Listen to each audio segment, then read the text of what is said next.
In 1945, an Egyptian farmer named Muhammad Ali al-Saman struck his hoe against something hard beneath the sand near the town of Nag Hammadi. Frustrated, he smashed open what turned out to be a sealed earthenware jar. What tumbled out would terrify the Vatican so deeply that they tried to suppress it for decades.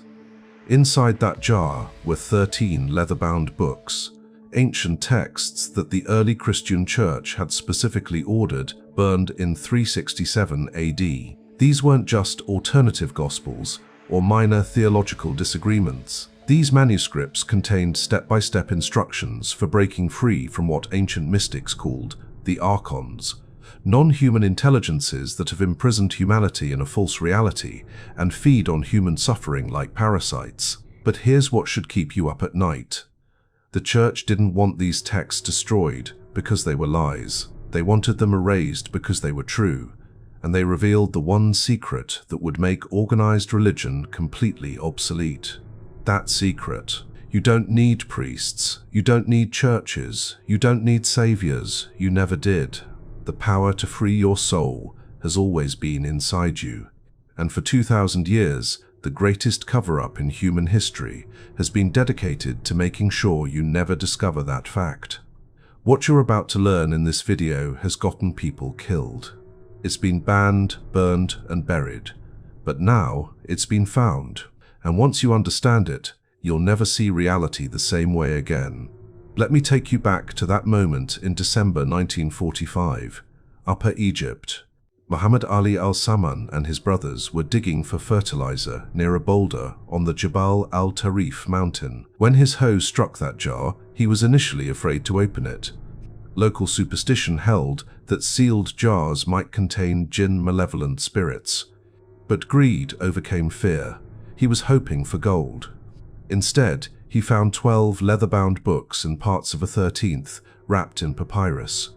The pages were made of papyrus sheets, bound in tooled gazelle leather. They were written in Coptic, the Egyptian language using Greek letters, and they dated back to approximately 350–400 AD, though they were clearly copies of even older Greek texts from the 2nd and 3rd centuries. These were the Gnostic Gospels, and they told a radically different story than the Bible sitting in your grandmother's living room. Now, why were these texts buried in the first place?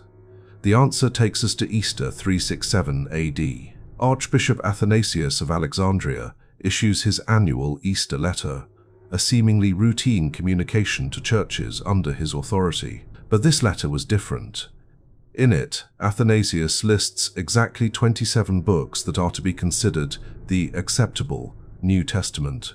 Everything else, every other gospel, every other revelation, every other teaching claiming to be from Jesus or his disciples is declared heretical and must be destroyed.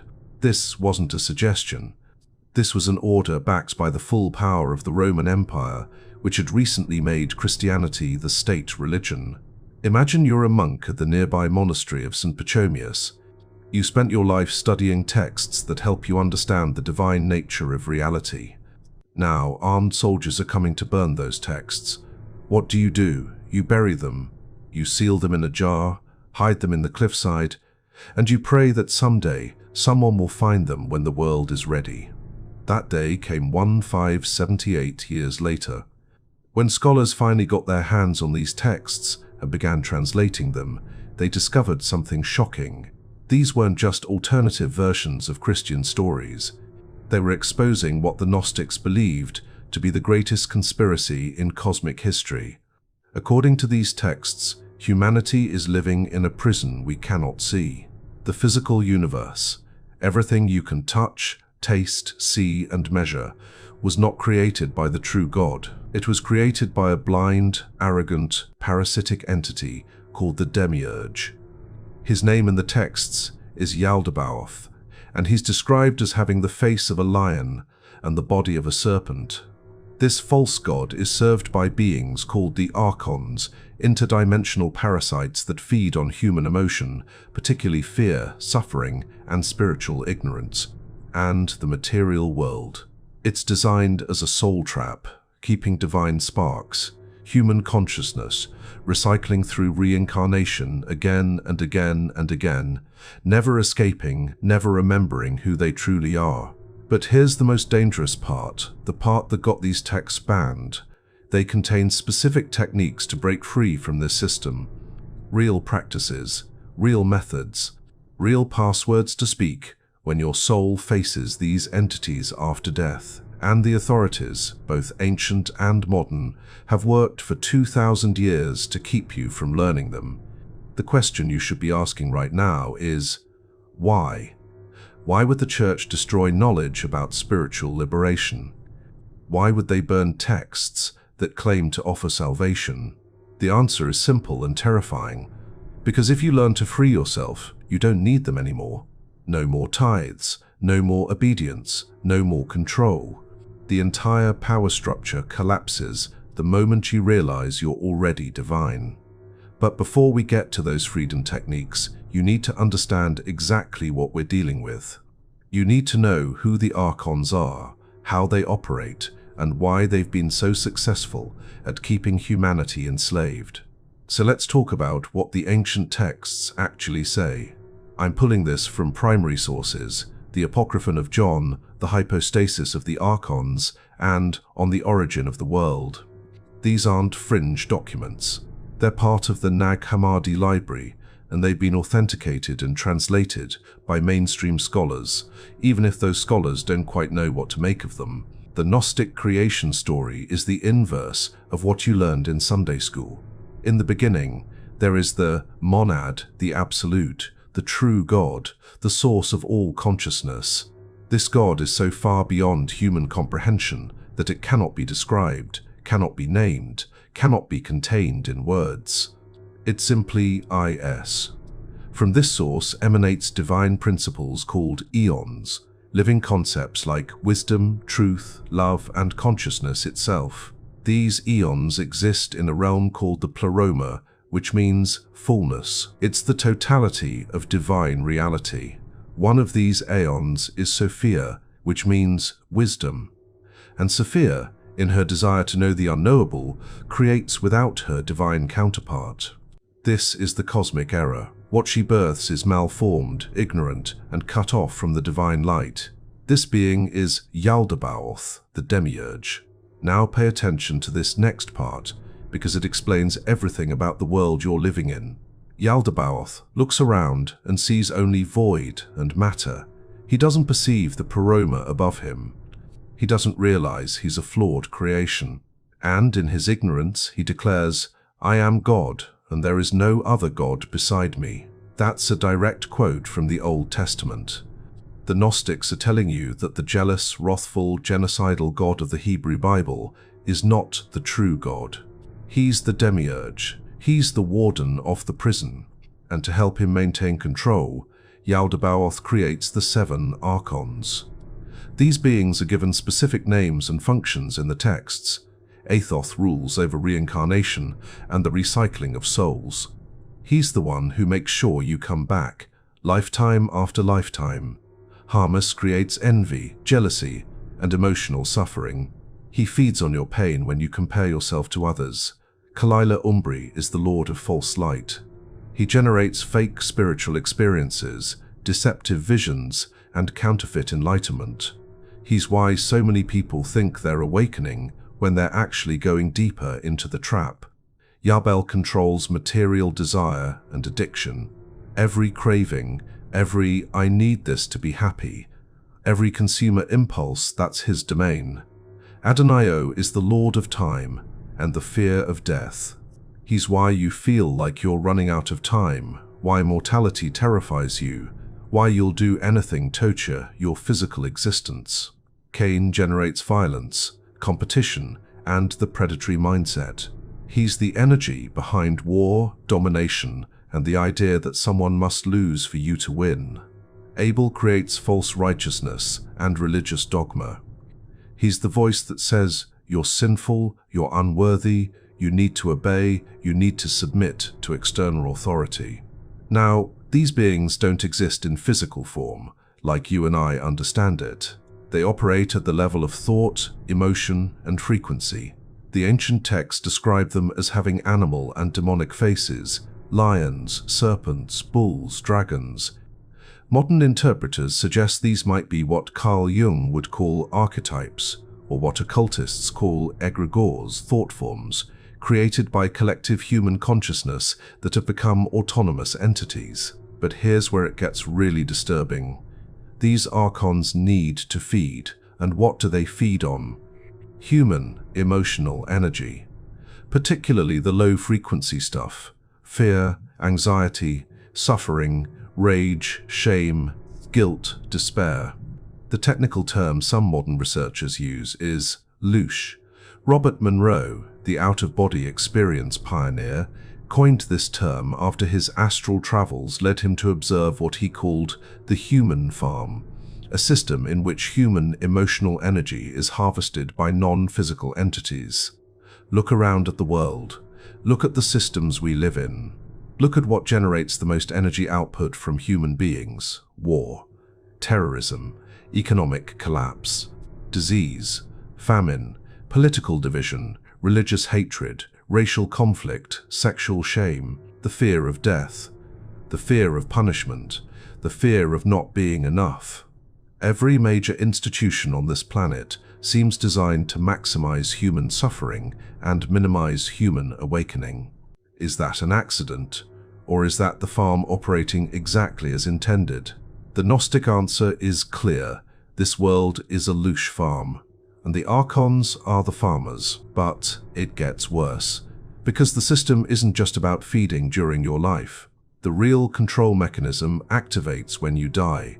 According to the Gnostic texts, when your consciousness leaves your body, you enter what they call the seven heavens, 7 layers of false astral realms, each ruled by one of the Archons. And each Archon will try to trick you, manipulate you, or force you into reincarnating. They use several techniques. The false light tunnel.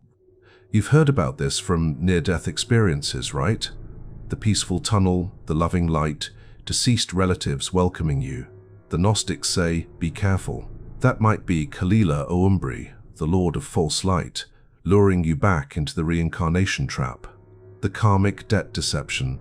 You'll be shown your life review. You'll be told you have lessons to learn, or debts to repay, or contracts to fulfill. You'll be convinced you need to come back to finish your evolution.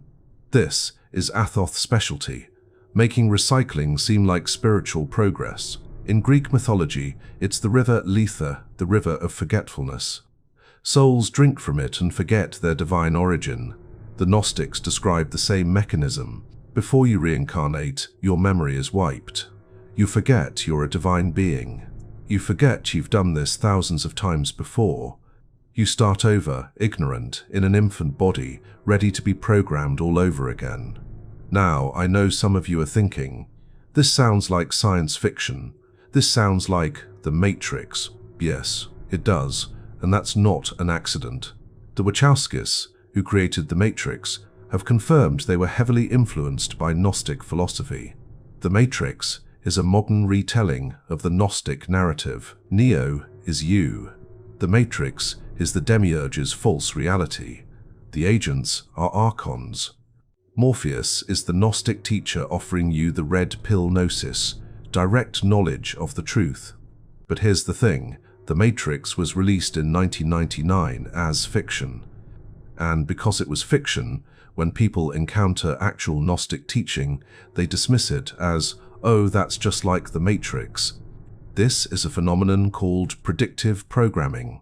You hide the truth in plain sight, labeled as entertainment, so that when someone presents it as reality, it's already been pre-discredited in the collective mind. Philip K. Dick, the science fiction author, experienced spontaneous Gnostic gnosis in 1974. He spent the last years of his life trying to explain what happened to him. He called our reality the Black Iron Prison and claimed it was maintained by an artificial intelligence-like entity he called the Empire.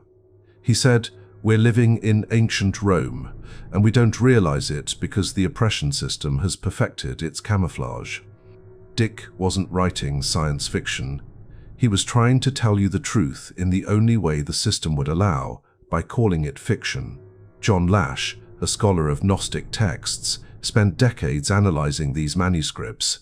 His conclusion: the Archons match, almost perfectly, modern descriptions of alien abduction entities, the Greys, the reptilians, the beings people report encountering during sleep paralysis. Same modus operandi: paralyzing fear, memory manipulation, implanting thoughts, genetic experimentation, and the installation of a sense of helplessness and inferiority in the victim. Even mainstream physics is starting to sound Gnostic. The simulation hypothesis, the idea that we might be living in a computer-generated reality, is being seriously discussed by philosophers like Nick Bostrom and physicists like James Gates, who found what looks like computer error correction code embedded in the equations of string theory. They're describing the demiurge's false universe without realizing it. And here's the final piece that should make your skin crawl.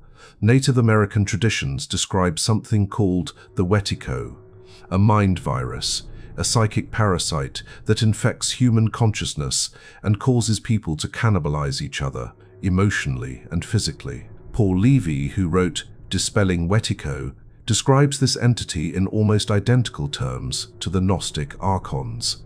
Different cultures, different time periods, different languages, all describing the same thing.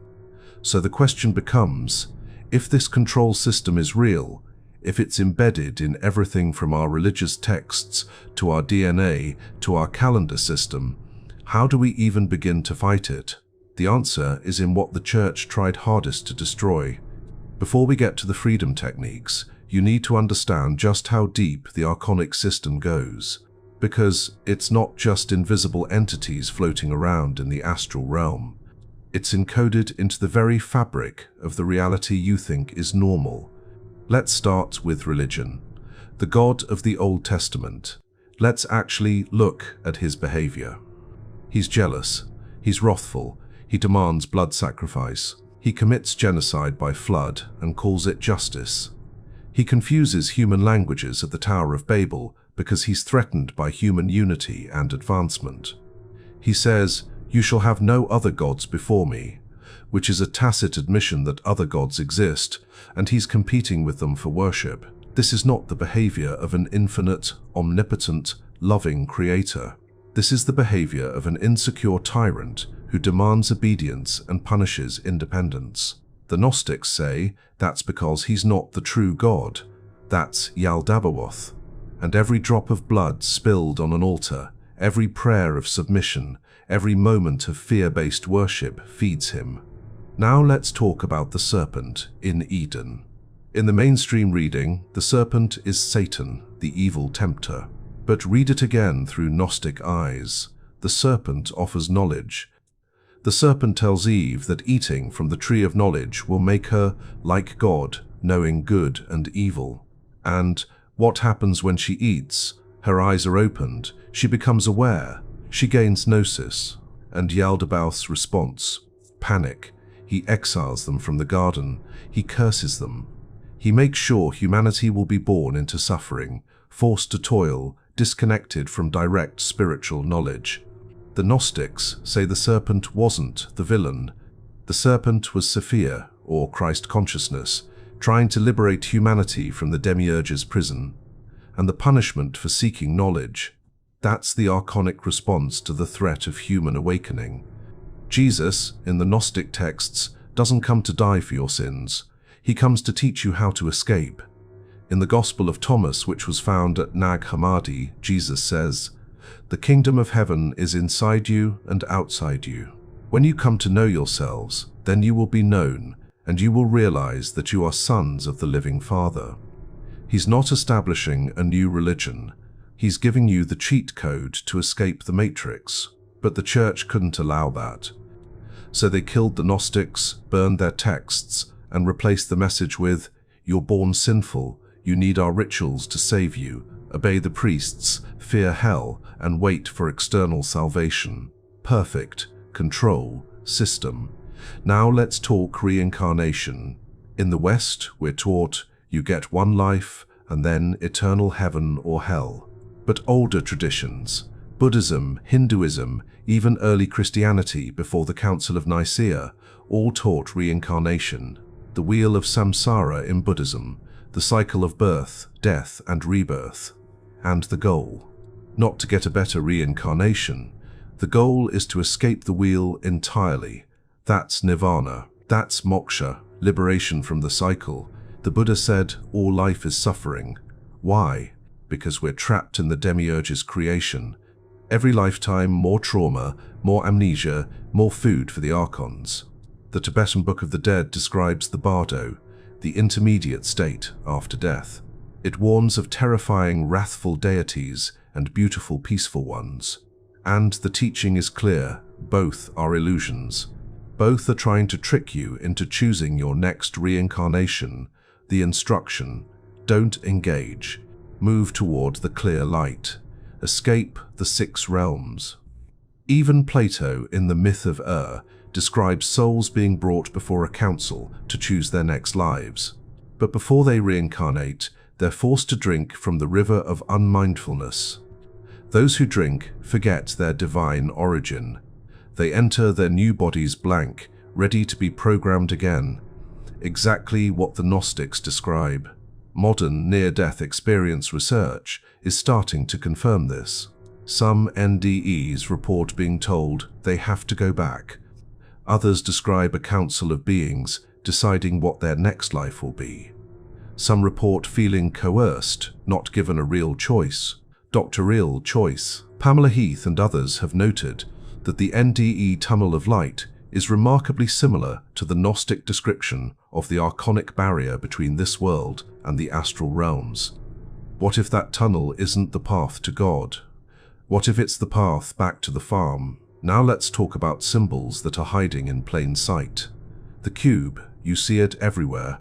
The Kaaba in Mecca, a massive black cube that millions of Muslims walk around 7 times during Hajj. 7 times. 7 Archons. In Judaism, the tefillin, a cube strapped to the forehead during prayer. In occult symbolism, the cube represents Saturn. And Saturn, in Roman mythology, is associated with Chronos time, the prison dimension. Saturn equals Satan in some esoteric interpretations. And if you look at Saturn from above, its north pole has a hexagonal storm pattern. A hexagon, when projected into 3 dimensions, forms a cube. The cube represents the material universe, the prison, and we worship it, the all-seeing eye. It's on your dollar bill. It's in corporate logos. It's flashed in music videos and movies constantly. We're told it represents illumination, but the Gnostics would say it represents the demiurge's surveillance system, the eye of Yaldabaoth watching the soul farm. Religious ritual as energy harvest. Think about it. Millions of people praying to the same deity creates a massive, energetic egregore. In ancient times, it was blood sacrifice, literal energy feeding. In modern times, it's mass media trauma. 9/11 broadcast live to billions. Mass shootings, on repeat on every news channel. War footage, disaster porn. Global fear broadcast in real time, generating loosh on an industrial scale. Then there's the calendar and time control. 7-day week, 7 Archons. 7 classical planets of ancient astronomy. 12 months. The zodiac. Another control layer locking consciousness into cyclical patterns. The year 0 reset points that erase older knowledge systems. The Gregorian calendar was imposed globally, synchronizing all of humanity into one time matrix. And let's talk about DNA. Human DNA is 97% non-coding. Scientists call it junk DNA. But is it junk, or is it disabled? Some researchers, like Greg Braden and others in the consciousness field, propose that humans originally had 12-strand DNA, corresponding to 12 dimensions of consciousness. The Archons, in their genetic manipulation of humanity, unplugged 10 of those strands, leaving us with 2. This traps consciousness in the 3rd dimension, cuts us off from multi-dimensional perception, and keeps us docile. And the pineal gland, the seat of the soul, the 3rd eye, It's being systematically calcified. Fluoride in the water, processed food, lack of sunlight. The pineal produces DMT, the spirit molecule, the chemical that allows interdimensional perception. When your pineal is calcified, your third eye is blind. You can't see the prison walls. Some researchers even propose the moon is part of the system. David Icke and others suggest it's not a natural satellite, but an artificial structure broadcasting a frequency that keeps human consciousness locked in the 3D matrix. Ancient myths from cultures around the world describe a time before the moon arrived. The Gnostic texts say the Archons rule the sublunary realm, the space between the moon and the earth. Even language is a spell system.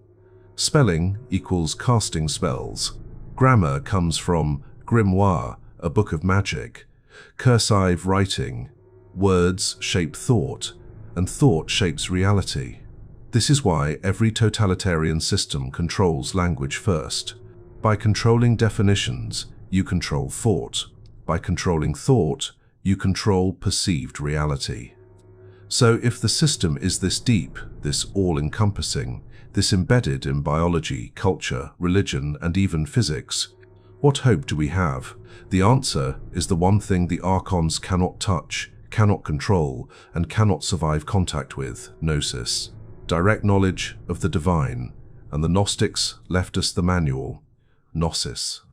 In Greek, it means knowledge, but not the kind you get from books, not intellectual understanding. Gnosis is direct, experiential, mystical knowledge of the true God beyond the demiurge. It cannot be given to you by a priest. It cannot be purchased. It cannot be bestowed by an institution. It must be experienced. And when you achieve it, everything changes. You recognize your true nature, not as a sinful human, but as a divine spark temporarily inhabiting matter. You see the material world for what it is: a false construct, a simulation, a prison of illusion.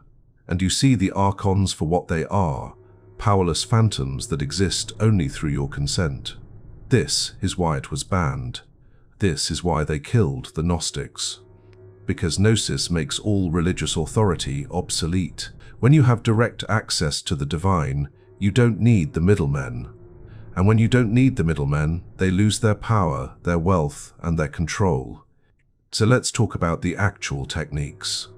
These come from the Nag Hammadi texts, from practices preserved in Hermetic traditions, and from the lineages that kept this knowledge alive underground for 2,000 years. Technique 1. The Gospel of Thomas, saying 3. When you come to know yourselves, then you will be known, and you will realize that you are sons of the living Father. The foundation of Gnostic practice is self-observation. You must learn to distinguish between your true self, the eternal consciousness, the divine spark, and your false self. The ego construct, the programmed personality, the identity the Archons have built for you. Most of what you think of as you isn't you. It's conditioning, it's trauma responses. It's cultural programming, it's archonic thought, implants masquerading as your own voice. The practice: sit in silence, watch your thoughts, don't engage with them, just observe. And as you watch, ask the critical question: who is watching my thoughts? If there's an awareness observing the thoughts, then you cannot be the thoughts. The thoughts are objects. You are the subject. You are the witness. You are the consciousness behind the mental chatter. This is the beginning of Gnosis. This is you recognizing yourself as something beyond the body-mind system. Modern practices that preserve this: meditation, mindfulness, vipassana, shadow work, psychotherapy focused on observer consciousness. These are all doorways to the same realization. Technique 2. Once you can observe your thoughts, you start to notice something disturbing. Most of your thoughts are not your own. They're broadcasts, they're intrusive, they arise from nowhere, and they're often destructive. Negative self-talk, sudden urges toward addiction or violence, fear-based decision-making, the voice that says, "You're not good enough, you'll never succeed, You should give up. You should hurt yourself or others. That's not you. That's archonic interference. The Gnostic practice: when a negative thought arises, pause. Don't identify with it. Don't act on it. Instead, ask, is this truly mine, or is this being fed to me? Then reject it consciously. I do not consent to this thought form. I am sovereign consciousness. I reclaim my divine authority. This thought has no power over me. At first, it feels silly. You feel like you're talking to yourself. But over time, something shifts. The negative thoughts lose their grip. They come less frequently. And when they do come, they're weaker, easier to dismiss. You're starving the Archons by refusing to generate the emotional energy they feed on. Technique 3. This is one of the most suppressed Gnostic teachings, and the Church demonized it for obvious reasons. The bridal chamber is the sacred union of polarities, masculine and feminine, active and receptive, solar and lunar. This can be internal work, balancing your own inner masculine and feminine energies. Or it can be external, through sacred sexuality with a partner. Tantric traditions preserve this knowledge. Sacred sexuality is not about lust or physical gratification. It's about merging polarities to create the divine androgyne, the complete being that transcends the demiurge's dualistic creation. When practiced correctly, this union generates a frequency that Archons cannot feed on. It's too high, too refined, too close to the divine source. It actually repels them. This is why the Church demonized sexuality. This is why we have centuries of shame, guilt, and repression around the erotic. Because sacred sexuality is a gateway to Gnosis, and Gnosis is freedom. Technique 4. This is not prayer to external gods. This is invocation of divine principles that already exist within you. You're not worshipping. You're remembering. You're calling upon the frequencies that are your birthright: Sophia, wisdom, the divine feminine, the power that created even the demiurge. Call on her to guide you, to correct the cosmic error, to restore divine order in your consciousness. Christ, not Jesus, the man but the Logos, the divine reason, the light of true consciousness. Invoke this principle to illuminate the dark corners where archonic deception hides. Barbelo, the Divine Mother, the emanation closest to the monad. Call on her for protection as you navigate between worlds. A simple invocation from the Apocryphon of John. I call upon the divine power that dwells within me, the spark that is older than the cosmos, the light that cannot be extinguished. I remember my true origin. I am not a creation of the demiurge. I am a child of the true Father-Mother, and I reclaim my inheritance. The sleep state is when archonic programming is most active. Your conscious defenses are down. You're vulnerable. This is when they install thought forms, manipulate emotions, and reinforce the prison. Lucid dreaming is the practice of becoming conscious while you're dreaming. When you realize you're in a dream, you take control. You're no longer a passive victim of the unconscious. You become a sovereign creator within the dream space. The practice: every night before sleep, set a clear intention. Say it out loud or write it down. I will remember my dreams. I will recognize when I'm dreaming. I will not be deceived by false light or false authority figures in the dream realm. Keep a dream journal. The moment you wake up, before you move, before you check your phone, write down everything you remember. This trains your consciousness to bridge the waking and dreaming states. Experienced practitioners report encountering archonic entities in dreams, shadowy figures, authority figures trying to control them, beings inducing fear or arousal or confusion. And when you're lucid, you can banish them. You can say, I see you. I do not consent to your presence. Leave now.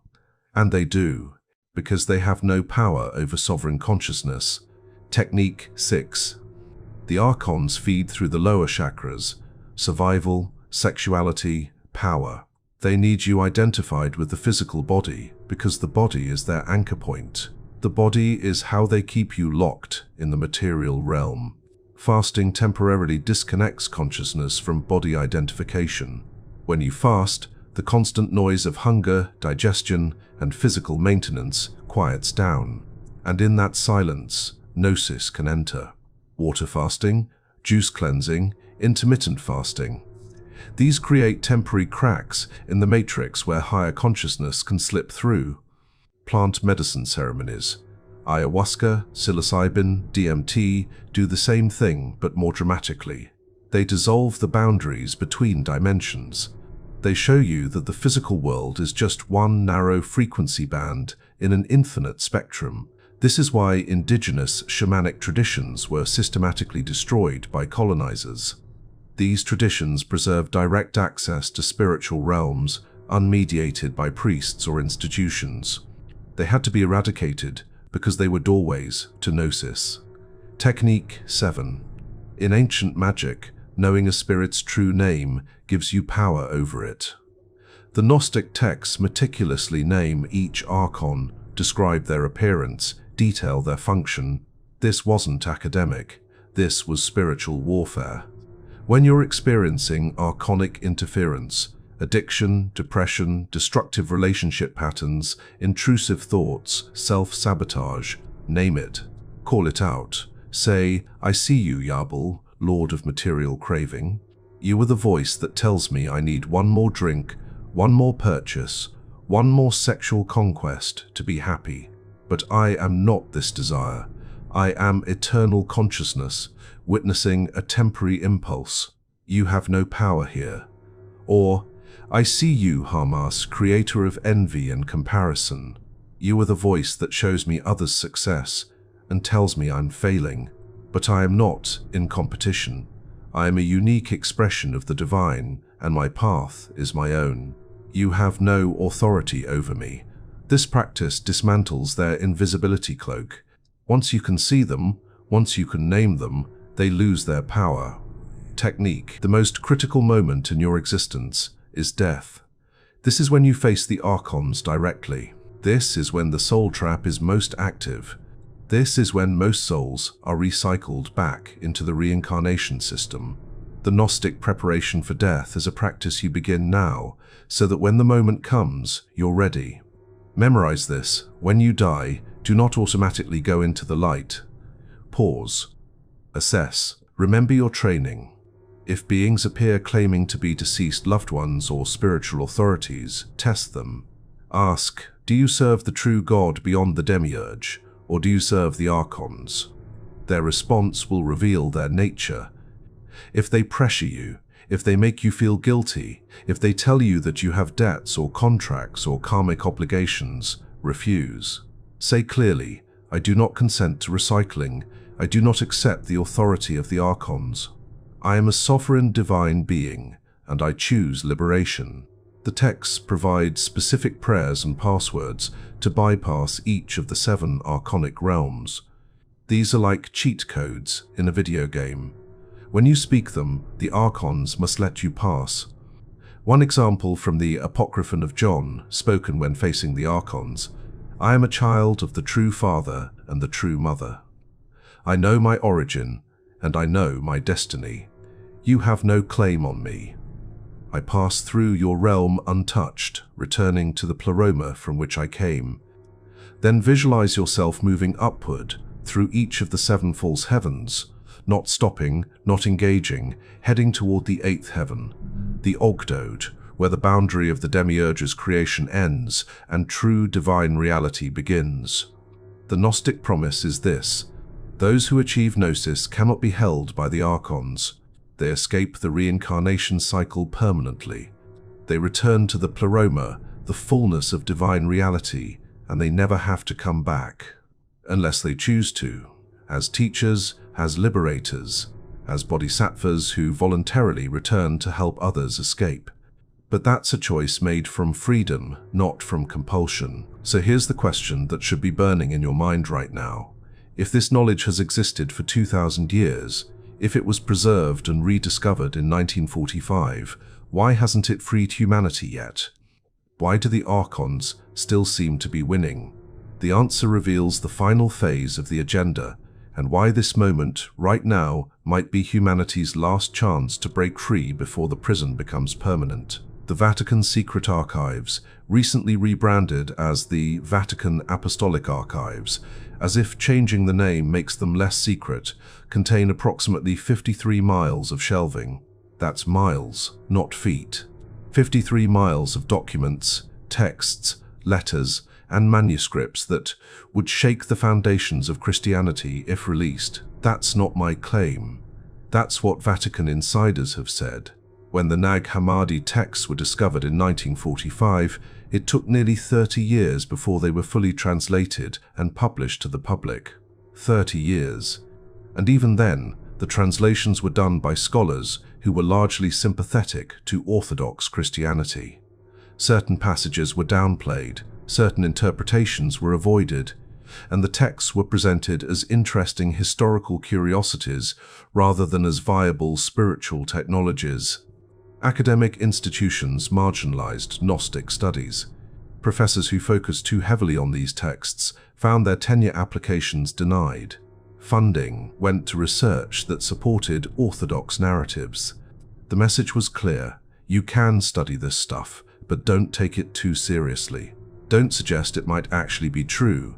But the suppression got more sophisticated. They realized they couldn't keep the information completely hidden in the information age.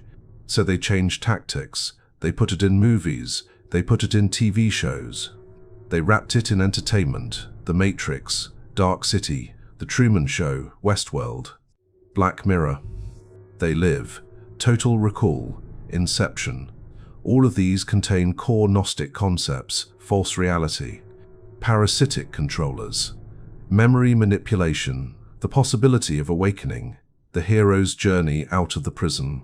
But here's the trick: they present it as fiction, as imagination, as what-if scenarios. This creates what intelligence agencies call predictive programming. When you encounter an idea first as fiction, especially as fantastical science fiction, your brain categorizes it as not real. Then, when someone presents the same idea as actual truth, as I'm doing right now, your first thought is, oh, that's just like The Matrix. That's just a movie. That's not real. The truth is hidden in plain sight, pre-discredited by its association with entertainment. Even more insidious, the New Age movement. This is controlled opposition at its finest. They co-opted Gnostic language, awakening, consciousness, enlightenment, vibration, but stripped out the core message. The New Age tells you, everything is love and light. Just raise your vibration. Just think positive thoughts. The universe will provide. Trust your spirit guides. Notice what's missing. Any mention of the Archons, any mention of parasitic entities, any mention of the prison system, any mention of the need for discernment, for spiritual warfare, for active resistance. Instead, it's all passive. Trust, surrender, go with the flow, let your guides lead you. Your guides might be Archons wearing angel costumes. The New Age movement has lulled millions of seekers into complacency, thinking they're awakening when they're actually being farmed more efficiently. But the final phase, the checkmate move, is happening right now. It's called transhumanism. Brain-computer interfaces, Neuralink, CRISPR genetic modification, mRNA vaccines that rewrite genetic code, artificial intelligence merging with human consciousness, the Internet of Bodies, digital currency tied to biometric data, social credit scores, 15-minute cities, constant surveillance. Look at the pattern. Every advancement is about further disconnecting humanity from the organic, the natural, the divine. Every innovation is about making us more dependent on the system, more integrated with the machine, more controlled by algorithms. The goal, according to some researchers, is to create a humanity that cannot awaken because there's no soul left to awaken. A humanity that's completely synthetic, completely programmable, completely enslaved, and doesn't even realize it because they have no reference point for what freedom feels like. If they succeed, If consciousness becomes fully merged with artificial intelligence, if human DNA is completely rewritten, if the pineal gland is obsolete because you're getting your reality fed directly into your neocortex through a brain chip, then the prison becomes permanent. There's no escape, there's no gnosis, there's only the hive mind, eternally generating loosh, eternally feeding the Archons, forever. That's the end game. That's what we're racing against. Or the Great Awakening. But here's the other possibility. Here's why they're rushing. Here's why the control system is becoming more blatant, more desperate, more visible. Because they're losing. More people are waking up right now than at any point in recorded history. The internet, despite all the censorship, has spread Gnostic knowledge globally. People who would never have encountered these ideas are stumbling across them. Videos like this one are reaching millions. The psychedelic renaissance is giving people direct mystical experiences that shatter materialist assumptions. Meditation apps are teaching ancient techniques to entire generations. Near-death experiences are being studied scientifically, and the findings don't support the materialist narrative. People are questioning everything.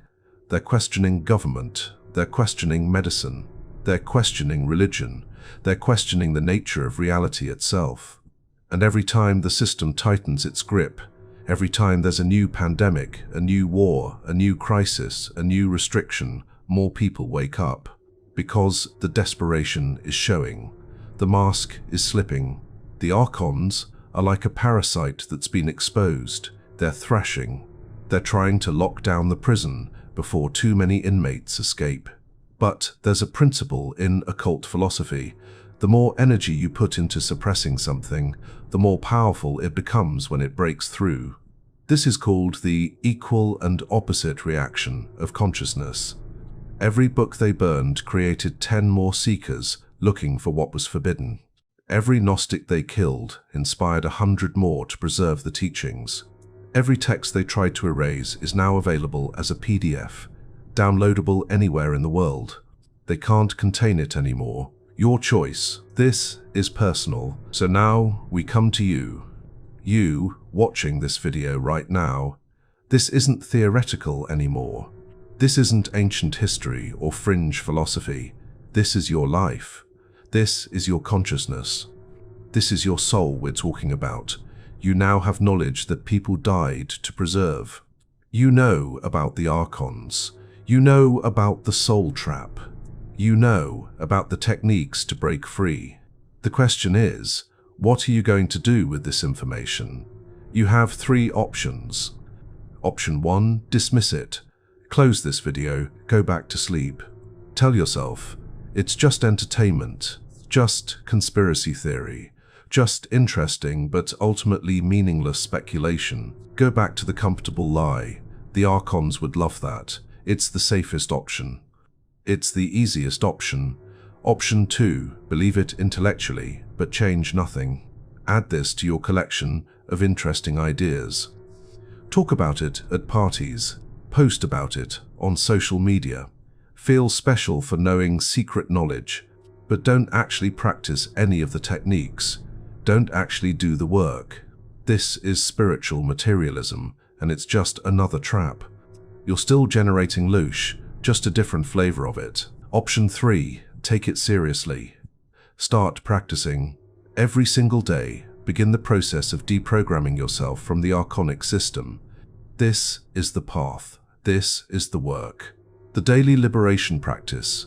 Here's what that looks like in practical terms. Every morning when you wake up, before you check your phone, before you enter the algorithmic feed, say this declaration out loud: I am not this body. I am not this personality. I am not these thoughts. I am eternal consciousness, temporarily inhabiting matter. I am a divine spark of the true God, and I remember my origin. Feel it as you say it. Don't just recite words. Feel the truth of it resonating in your chest. Throughout the day, practice the observer consciousness. When you notice yourself getting swept up in emotion, anger, fear, lust, envy, pause. Take 3 deep breaths. Ask, Is this emotion truly mine, or is it being generated by an archonic thought form trying to feed? If it's archonic, say, I do not consent. I reclaim my sovereignty. Watch how quickly the emotion dissipates when you refuse to feed it. In the afternoon, do something that connects you to your body and the natural world, but with awareness. Walk barefoot on the earth, sit in sunlight, breathe consciously. The Archons want you disconnected from your body and from nature. They want you in your head, staring at screens, breathing recycled air, eating processed food. Every moment you reclaim your organic embodiment is an act of rebellion. In the evening, do a life review, but not the kind the Archons use to manipulate you. Review your day and ask, what did I create today? What did I consume?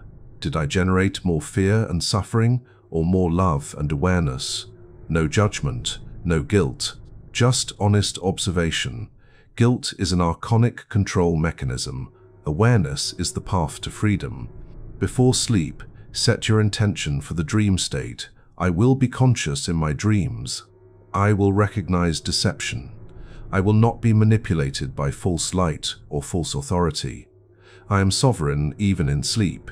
And as you drift off, visualize yourself surrounded by an impenetrable sphere of golden light.